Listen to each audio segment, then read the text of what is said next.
At the top of this one, let's write parallelogram.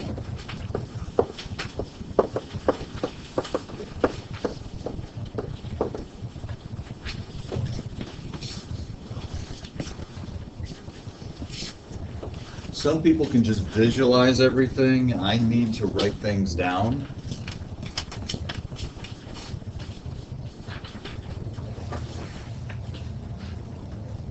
So I like to think of these shapes without a diagonal, with one diagonal, and then with two diagonals. Sometimes you'll have a drawing with two diagonals and you'll have to draw it with one or with none just to visualize what's happening. Or you'll have one with one diagonal, and then maybe you'll take it out and look at what I call the big picture. Let's write a big picture underneath this one. Anytime I talk about the big picture, I'm talking about without diagonals. That's my own term. From now on, instead of parallelogram, if you see this little shape, that's the international symbol for parallelogram. You might see it on tests, you might see it on the SOL, you might see it in your textbook. You see that, it's already a parallelogram. What's the first part of the word parallelogram? How do we show that in the drawing? What should I put in the drawing?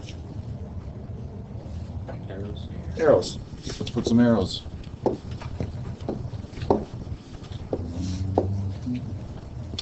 I'm not going to put it in the other drawings, but we're assuming that each of these is a parallelogram. The numbers and measures that I'm using today aren't necessarily in every parallelogram, but the relationships are going to be the same. So if I put an 80 there, I know I'm going to get an 80 there. And if I put an 80 there, I'm going to get 100 here and 100 here. So opposite angles are going to be the same. And what can you tell me about these two angles? What do they total up to? 180. 180. What you're thinking about is a transversal situation. What do we call these two angles in a transversal situation? What kind of angle pair? Thank you.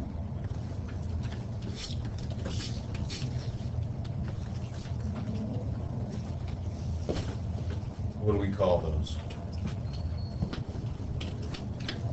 Here and here. Consecutive interior angles.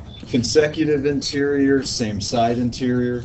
Those added up to 180. That's what this is. That's what this is. We're just not seeing the transversal and the extension of the parallel lines. It's the same thing.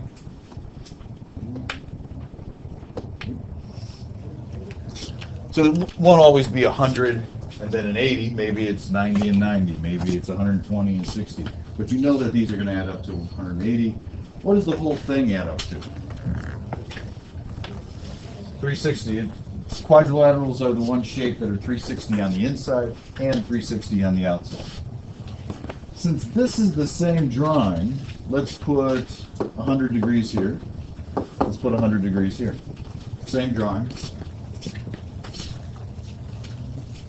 But maybe this 80 is now split into 50 and 30. We just said this was all parallel. What kind of angle pair do you consider when you're looking at that type of shape, the Z shape? Or what type of angles do we think of? Alternate interior, which means that whatever's here is going to end up here. I could look at the Z shape running this way. That means that that 30 is going to show up over here. So once you start throwing diagonals into these drawings, you got to start thinking of your alternate interior pairs. Also, you have triangles. What do triangles add up to? 180. So if I had 30 there and 100 there, I should easily be able to figure out that that's 50. Let's continue that. Same degree measures, but now I'm looking at two diagonals. Let's continue with 30 and 50 here. 50 and 30 here. But now maybe that 100 degrees got split into 75 and 25. And now I've got more Z-shapes, more alternate interior angle pairs. So now that 25 shows up here. That 75 shows up here. What should all of those add up to? 360. You've got a lot of totals to think about. Now with two diagonals, you've got all these little angles that are alternate interior angles to think about. And now you've got four triangles, each which adds up to 180. So if I've got 75 and 30, what do I got here? 75 right here, another 75 here, this would be 105 here, 105 here. The ones in the center really don't apply to the interior angles of the parallelogram. They're just angles that have formed as an intersection in the center of everything. They're important to the triangles, but not to the overall parallelogram itself. You've got vertical angles here. You've got linear pairs. Don't forget what you learned in the first quarter and the second quarter. Everything you've seen on here so far deals with angles. Let's go back to the big picture. Put some slash marks in here. Opposite sides are the same.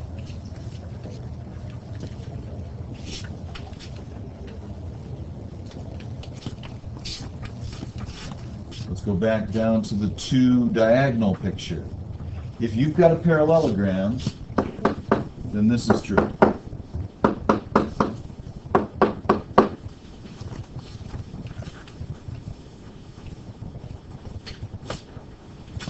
How can you describe what's happening here with the diagonals? What's happening? What are they doing to each other? Not only intersecting, but bisecting. So a lot of things that have to run through your mind as soon as you see that you've got a parallelogram. You got to start thinking everything adds up to 360. In the big picture, you've got supplementary situations. Then you've got equal situations. You've got sides that are equal. Once diagonals show up, you got to start thinking of alternate interior angles. Once two diagonals show up, you've got to realize that they split each other in half, and that you've got more triangles to deal with and more alternate interior angles. Turn your paper over. All of that was when we knew that we had a parallelogram. But what if we want to prove a quadrilateral is a parallelogram? I'm not going to write out quadrilateral. I'm just going to write quad. Good morning. Please excuse this interruption. At this time, please release all students who have SOL passes to their respective labs. Thank you. And I'm not going to write out parallelogram. I'm just going to use the international symbol for parallelogram. Just like with congruent triangles, we had 5 different ways, SAS, SSS, etc., to prove that two triangles were congruent. I have 5 ways that I'm going to prove that a quadrilateral could be a parallelogram. And I'm going to use the characteristics we just talked about. I'm shortening things up. Op, sides, what does that mean? Parallel. That's what I need you to write when you're doing your proofs. You don't have to write out a big long statement. You're just going to write op, sides, parallel. Let's make a little picture next to that to describe what we're saying. We're saying if you see this, that's enough to say that your quadrilateral is a parallelogram. Sometimes this is just known as definition of parallelogram. Either one is okay with me. If you're writing it as a justification, opsides parallel or definition of parallelogram.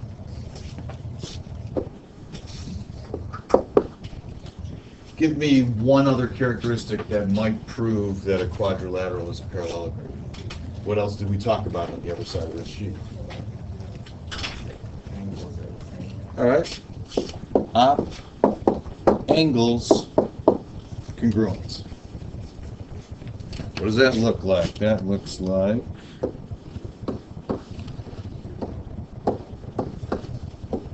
something like that. If I've got that information, whether it's with symbols or with measures, that is enough on its own to say that you have a parallelogram.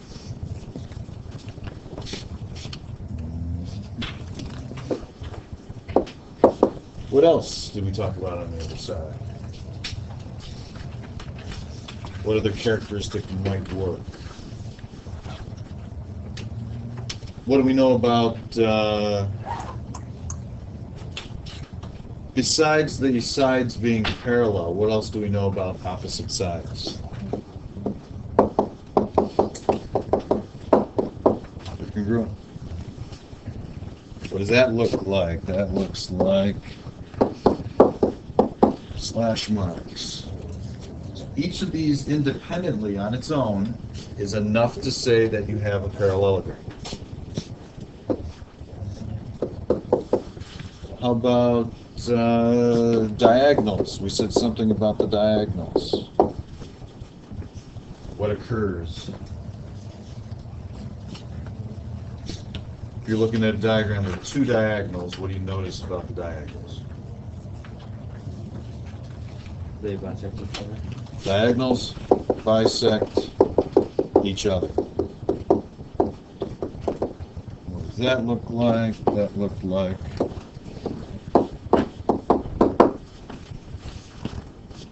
that. So that, on its own, is enough to prove that you've got a parallelogram situation. And just like with our triangle congruency, we have an extra one that's a little bit different than the rest. When we were doing triangle congruency, we had HL. When we've got quadrilaterals turning into parallelograms, we have that if you have one pair, opposite sides, both congruent and parallel, turns out that's enough to say that you've got a parallelogram.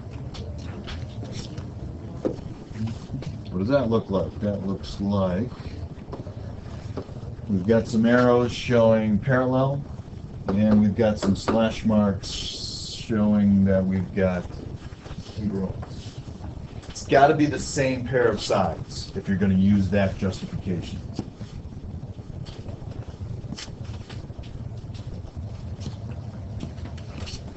How are we going to use this in proofs? We're going to look for one of these characteristics, or aim for it. That's going to help us prove that it's a parallelogram. And once you have one of these, that means that you have the rest. So then you can start saying, if I know this, number 5, then I can start saying that I have number 3, or I have number 2, or I have number 4. And I can use that to prove other things, depending on what type of proof that I'm doing. So it's sort of like CPCTC. Once I knew that triangles were congruent, I could then say all the parts of the triangles were exactly the same. With this, as long as I know one of these characteristics, I've got all 5 characteristics.